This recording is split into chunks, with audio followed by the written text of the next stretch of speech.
In this video, we will be going over the discovery phase.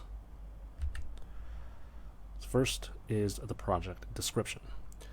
The goal is to build a basic online note-taking tool where users can write notes in Markdown, organize notes in a tree structure, and publish the notes. So let's go over the user stories for this project. As a user, I want to sign up to the app. I want to log into the app, create notes in Markdown. I want a sidebar to navigate my notes. I want to organize my notes in a nested tree structure using a drag and drop UI. I want to sort my notes by title, created time, or updated time in the editing view. I want to publish my notes to be publicly viewable.